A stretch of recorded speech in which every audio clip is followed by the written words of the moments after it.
jangan mudah percaya pada orang. Karena sering orang terus jadi menyesal karena percayanya pada orang lain. Karena manusia itu berubah. Mungkin bukan salah orang yang kamu percaya, tapi salah dirimu sendiri terlalu percaya. Tidak usah menanggapi kata-kata orang jahat yang dengki. Waktumu habis. Karena orang dengki itu, kamu jawab kayak apapun, dia akan nyari jelek. Mengaji hening bersama Dr. Fahrudin Faiz. Mari kita simak. Matikan keinginanmu, maka kamu akan hidup secara alami sesuai kehendaknya Allah. Terlalu banyak keinginan, itu maunya Ibnu Miskaweh, mengeruhkan jiwa. Pasrahkan saja semua keinginan, hidup secara alam. Mudbil irodat tahya bitobi. Sekarang dicek jiwa kita, ada kualifikasi ini enggak? Kalau ada, kita sudah filosof. Karena kita sudah punya hikmah. Yang pertama, coba dicek apakah jiwamu lebih suka yang hak daripada yang batil, lebih suka kebenaran daripada kebohongan, lebih suka yang baik daripada yang buruk. Kalau masih belum, ya enggak. Karena ada orang itu kebohongan enggak apa-apa asal menguntungkan kelompokmu. Hoak enggak apa-apa asal menguntungkan kelompokmu. Itu berarti sebenarnya jiwa kita masih belum cenderung pada kebenaran. Yang kita pentingkan kepentingan kita atau kepentingan kelompok kita. Yang kedua, selalu berusaha mengendalikan diri. Ya nanti saya titip kalau muhasabah coba dicek ya, dalam sehari kira-kira berapa jam kamu sadar bahwa kamu itu manusia, hamba Allah, punya tugas, punya... Sadari aja keberadaanmu, kira-kira berapa jam. Karena hidup kita ini terjebak oleh rutinitas-rutinitas. Jadi kita lebih sering kayak mesin jalan aja begitu saja. Hari Senin kuliah jam pertama melakukan kuliah tanpa jiwamu sendiri sering tidak hadir. Jangankan waktu wong sholat aja kadang juga jiwamu tidak hadir. Itu berarti apa? Kesadaran dirimu tidak muncul, apalagi pengendalian diri. Kalau kamu sadar tentang dirimu, itu baru kamu bisa mengendalikan diri. Yang nomor dua, kita berusaha mengendalikan diri. Syarat pertama berarti ya sadari diri dulu. Sering-sering kalau lagi ngapa-ngapain coba dicek. Oh iya ya, sekarang aku ada di sini, ngasih ngaji, tadi di kampus. Aku ini sekarang posisinya sebagai yang ngasih wawasan, tapi apa ya pantas aku kayak gitu kan, kesadaran bahwa aku sekarang ada di sini. Kamu ngaji di situ mungkin ya sambil melayang kemana-mana pikiran. Tapi coba hadirkan dirimu. Menghadirkan diri sendiri itu tidak gampang juga. Tiap hari harus latihan. Nikmati hidupmu. Hidupmu itu tidak panjang. Tidak. Ada hadisnya Nabi, nggak ada orang hidup setelah ini 100 tahun setelah ini masih hidup juga. Berarti pendek hidup kita. Seringlah hadir dalam hidupmu sendiri. Karena kamu sering tidak hadir. Apalagi orang yang jatuh cinta, yang hadir pacarnya terus. Di sini itu isinya orang lain. Mungkin dosen pembimbingnya, mungkin ya kan, tukang warung, mungkin pokoknya nggak pernah dirinya sendiri hadir dalam pikirannya. Ayo dihadirkan diri kita. Eman-eman kita membunuh diri kita sendiri, menyingkirkan diri kita sendiri dan menghadirkan banyak orang lain di kepala kita. Nikmatilah hidupmu, hadirkan dirimu. Baru bisa mengendalikan diri. Yang ketiga, berpegang teguh pada syariat. Jadi, keyakinan agamamu, yakinilah sekuat mungkin, jalankan. Ini hubungannya sama kebahagiaan. Mana yang kamu anggap benar, jalankan itu. Fastabiqul khairat, katanya Allah. Tidak usah kakean debat. Keyakinanmu akan kebenaran, jalankan. Pegang teguh itu. Terus, menepati janji. Terus jangan mudah percaya pada orang lain. Karena sering orang terus jadi menyesal karena percayanya pada orang lain. Karena manusia itu berubah. Mungkin bukan salah orang yang kamu percaya, tapi salah dirimu sendiri terlalu percaya. Itu sumber. Pencari hikmah itu selalu kritis, teliti. Suka pada keindahan. Sebenarnya ini otomatis alami. Orang waras pasti suka yang indah-indah. Ya, kecuali kamu agak aneh. Tapi secara normal orang, meskipun definisi keindahan itu relatif, tapi orang pasti lebih suka yang indah. Meskipun indahnya subjektif, tapi senangilah keindahan. Kemudian latihan menyetabilkan jiwa apapun yang terjadi. Tidak gampang terpengaruh. Sukses, gagal, dan yang sejenis itu tetap kukuh jiwamu dalam akhlak. Terus, sumbernya sifat buruk karena tadi yang utama tengah-tengah, maka yang buruk itu lebih atau kurang. Kemudian katanya Ibnu Miskaweh secara umum ya, orang itu sumber keburukan itu yang pertama kemarahan, yang kedua takut mati, yang ketiga kesedihan. Hati-hati kalau kamu sedang marah, atau sedang takut, atau sedang sedih. Pokoknya off dulu kalau sedang mengalami tiga hal itu. Karena biasanya pikiranmu tidak jernih. Yang keluar hal-hal buruk, tidak terkontrol. Kalau di Ibnu Miskaweh, kemarahan itu bisa melahirkan ujub, sombong, merasa besar, iftikhor, bermegah-megahan, cekcok, mirok, menang sendiri, lajat, muzah. Muzah itu ketawa-ketawa, gurau. Mak lampir itu kan, kalau dia kan ketawa terus itu. Itu karena dia punya niat jahat, marah, ingin menyesatkan orang, terus dia mesti ketawa. Nah, hati-hati dengan orang yang ketawa terus. Ya ketawa ya sekali-sekali, neng ojo, guyu terus. Mengeraskan hati kalau katanya Nabi. Musa. Jadi biasanya orang marah juga begitu, menyepelekan orang. Jadinya Musa, menertawakan orang lain. Membohongi diri. Tidak sadar berapa kapasitasnya, merasa dia besar luar biasa, berhak balas dendam. Istihza, mencemooh orang lain, menertawakan orang, atau menindas orang lain. Dan jangan mudah takut, termasuk takut mati. Mati itu tidak perlu ditakuti. Orang takut mati karena tidak tahu hakikat kematian, tidak tahu nanti setelah mati ada apa, tidak tahu kalau jiwa itu kekal, menganggap mati itu berat luar biasa, takut siksaan setelah mati, tidak tahu yang dialami setelah mati, takut meninggalkan keluarga, harta, dan lain-lain. Tidak usah ditakuti. Belajarlah tentang kematian, nanti kamu akan paham. Ya nanti entah sesi kapan kita ngomong filsafat kematian. Kalau kamu berani. Ada beberapa filosof Barat Timur, termasuk Jawa, yang ngomong tentang kematian. Bahkan tembang Jawa itu simbol-simbolnya simbol kematian. Beberapa.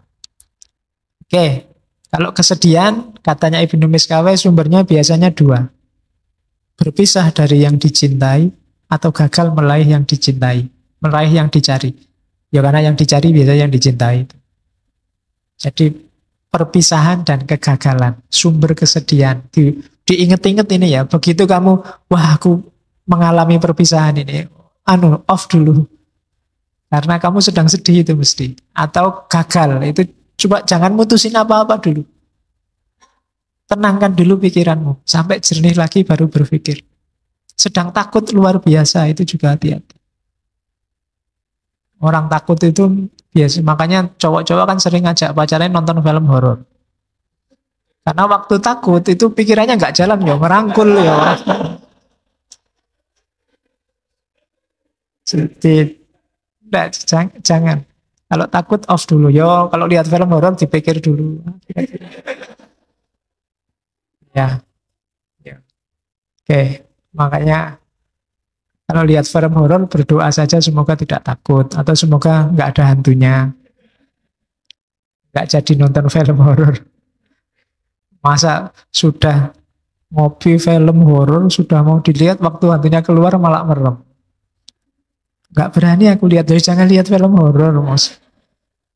Ya, sudah nyewa film horor kok nggak mau lihat. Oke. Latihan tidak mudah mengungkapkan sesuatu sebelum dipikir. Sebelum tahu kebenarannya yang sejati, jangan ngomong apapun, jangan menyebarkan apapun. Hari ini kan sering begitu. Pastikan dulu bahwa yang kamu sebarkan itu, yang kamu omongkan itu memang benar sesuai keyakinan. Bahwa ya kita bisa salah, tapi latihlah dirimu untuk tidak mengungkapkan sesuatu yang kamu sendiri juga tidak yakin benar. Atau kamu sudah tahu bahwa itu tidak benar. Biasanya karena alasan kepentingan-kepentingan sesaat. Berani dalam kebenaran itu pasti. Orang boleh penakut, pengecut dalam kejelekan. Takut Pak, saya bohong, itu bagus. Saya pengecut Pak kalau disuruh pacaran itu Pak, misalnya. Tidak apa-apa. Tapi kalau dalam kebenaran harus berani. Terus mengisi sisa umur untuk hal-hal yang penting. Ini juga, yes, kamu introspeksi lah. Dalam 24 jam hidupmu, kira-kira berapa jam yang serius dan penting? Berapa jam yang iseng? Berapa jam yang ada gunanya sama sekali? Bisa dimulai dari hal paling kecil, HP-mu coba. Postinganmu hari ini, atau yang dikirim temanmu hari ini, coba dibaca. Berapa hal yang gawat darurat, berapa hal yang penting luar biasa, berapa hal yang kamu tidak baca juga tidak masalah, berapa hal yang mending dia tidak usah ngirim daripada kamu nambah supek, berapa hal yang... Loh, itu klasifikasi latihan. Biar hidupmu lebih bernilai. Karena semakin orang melakukan hal yang tidak penting, semakin hidupnya tidak bernilai. Oke, terus melaksanakan yang seharusnya tanpa ketakutan mati, takut miskin, takut masa depan, dan seterusnya. Tidak usah menanggapi kata-kata orang jahat yang dengki. Waktumu habis. Karena orang dengki itu, kamu jawab kayak apapun, dia akan nyari jelekmu. Tidak usah dijawab, kamu ambil pelajaran aja kayak tadi. Alhamdulillah, terima kasih kamu membuka jelekku, biar aja. Tidak usah dibalas. Kalau dibalas levelmu sama kayak dia. Terus selalu menjaga, itu bukan menjadi, selalu menjaga stabilitas kondisimu, kaya, miskin, terhormat, terhina, tidak masalah. Saya sudah berakhlak baik loh Pak, kok masih tidak dihormati sama orang lain, masih suka dihina sama orang lain, tidak masalah, tidak ada hubungannya. Terus ingat sakit ketika sehat, ingat sedih ketika senang, ingat tulus ketika marah. Jadi ketika sehat, ingatlah sakit, maka kita hati-hati. Ketika senang, ingatlah sedih. Kita tidak berlebihan. Dan ingatlah tulus ketika marah. Orang marah itu berarti ada sesuatu yang dia inginkan tidak terwujud. Orang yang begini biasanya tidak tulus. Ada pamrihnya. Maka ingatlah ketulusan. Oh ya, saya kan harus tulus. Apapun orang tulus itu, apapun hasilnya nggak masalah. Dia tidak akan mengungkit, tidak akan menggugat. Dan yang terakhir, kuat keinginan dan optimis sepenuhnya kepada Allah, percaya. Jadi tidak usah bergantung pada apapun, percayalah sepenuhnya pada Allah. Tidak usah nunggu balasan yang baik dari orang lain, tidak usah nunggu dibaiki orang lain, tidak usah nunggu orang lain berbuat baik padamu. Kamu saja berbuat baik dan percayalah kalau Allah nyuruh itu, nyuruh pada kebaikan, pasti hasilnya juga baik. Yakin pada Allah saja. Itu pokok-pokok pencari hikmah. Gambarannya orang yang bahagianya sempurna, sa'adah al-kamil itu ada 5. Yang pertama, sehat fisiknya. Itu pasti ya, nomor 1 kesehatan. Makanya ngajinya nggak dipaksa, nggak diforsir. Ya wis capek, ya wis. Kalian juga gitu. Kalau kalian enak, kalian iso ngeleset-ngeleset. Kalau saya apa boleh di sini sambil berbaring? Ngantuk sejak pagi. Oke, belum ganti baju lagi dari kantor. Jadi yang pertama kesehatan fisik dijaga. Itu amanahnya Allah. Tubuhmu juga amanahnya Allah. Kalau ngaji ini kan amanah dari Allah dan dari takmir. Jadi tidak masalah. Kalau amanahnya Allah itu nomor 1, tubuhmu jadi nomor 1 kan. Kalau sudah capek ya sudah. Yang kedua itu sumbernya bahagia, jangan salah. 4 yang bawah itu sukses tapi nomor 1 enggak juga enggak. Banyak orang hartanya banyak tapi sakit-sakitan juga sumpek. Terhormat tapi sakit-sakitan ya sumpek. Jadi yang pertama sehat fisik, yang kedua Mal, kepemilikan harta. Yang ketiga, kehormatan. Cuma kehormatan itu di kalangan orang terhormat. Kehormatan di kalangan yang tidak terhormat itu bukan kehormatan. Saya itu terkenal loh Pak, di kalangan gendo-gendo itu misalnya. Ya, nah, itu bukan kehormatan. Kehormatan itu ya di tengah orang-orang yang terhormat. Kamu dihormati itu berarti kehormatan yang beneran. Jadi yang ketiga, reputasi. Yang keempat, sukses dalam berbagai bidang kehidupan. Ya. Hidup itu kan dimensinya banyak. Kuliah itu kan bidang kehidupanmu, ya sukses itu bahagia. Kalau kuliah nggak sukses-sukses, mesti ya sumpek. Saya sudah berbuat baik banyak Pak, tapi kok nggak bahagia. Kenapa? Kuliah saya loh Pak, nggak lulus-lulus. Skripsi saya nggak jadi-jadi. Nah, itu halangan juga. Kemudian yang kelima, pikirannya lurus, keyakinannya sehat. Bermasalah dalam keyakinan juga problem. Itu sa'adah al-kamil. Latihan untuk tidak menggelorakan. Jadi tidak, orang itu marah itu manusiawi, tapi jangan digelorakan sendiri marah itu. Bisa enggak marah, tapi ini saya harus marah ini. Loh, kalau enggak marah ya jangan enggak harus marah. Enggak apa-apa. Kan sering kamu dengar temanmu begitu. HP ini error karena temennya. Wah, HP ku kok error? Harus marah ini saya. Ya kalau enggak marah ya jangan. Ya, kalau memang enggak marah ya enggak harus dipaksa untuk marah kok kalau memang enggak marah. Mungkin kamu jadi ya enggak harus marah, enggak apa-apa, wong duitku banyak beli lagi. Nafsu juga begitu. Menggelorakan nafsu itu mancing-mancing nafsu biar bangkit. Kayak kamu suka download film-film itu jangan dibiasakan. Kenapa? Itu jenis menggelorakan. Ya kan? Termasuk jalan-jalan di mall, nonton barang baru, makanan enak. Itu kan menggelorakan nafsu. Oh, ya percuma kamu enggak buat beli. Nah iya kan? Mas nafsunya menggelegak, terbayang-bayang sampai rumah. Aduh, baju itu bagus sekali. Cuma kok ya 750.000. Ya, sedikit kamu gitu. Salahmu sendiri jalan-jalan terus di mall. Itu upaya minimalisir hal-hal yang bisa menggelorakan nafsu. Latihlah jiwamu begitu. Terus, kalau ada waktu, muhasabahlah, renungilah bagian-bagian tubuhmu tertentu. Tangan ini tak pakai apa aja ya seharian tadi. Ada waktu gitu, coba latih. Mulut ini sudah ngomong apa aja. Jari ini sudah ngomong apa aja. Kamu kan sekarang ngomongnya kadang pakai jari. Di laptop, di HP, ya kan? Ayo latihan itu. Yang baik-baik enggak, atau kalau jelek apa. Jadi perhatikan seluruh tindakan dan rencananya. Kamu habis ngomong apa? Ya, yang mulutku ini kok bisa ngomong kayak gitu tadi ya. Padahal ya malu loh ya kalau. Ah gitu loh. Jadi muhasabah. Anggota tubuhmu dihitung-hitung lagi. Terus selalu ready for fight untuk musuh-musuh jiwamu. Serakah, amarah, pingin menang sendiri, sombong, dan macam-macam. Jadi latihan. Yang terakhir itu unik. Manfaatkan musuh-musuhmu. Introspeksi diri. Kadang-kadang kita agak susah berpikir diri sendiri, katanya Ibnu Miskawe. Kadang-kadang musuh kita itu lebih berguna. Karena musuh kita mengungkap kelemahan kejelekan kita. Kalau teman masih basa-basi.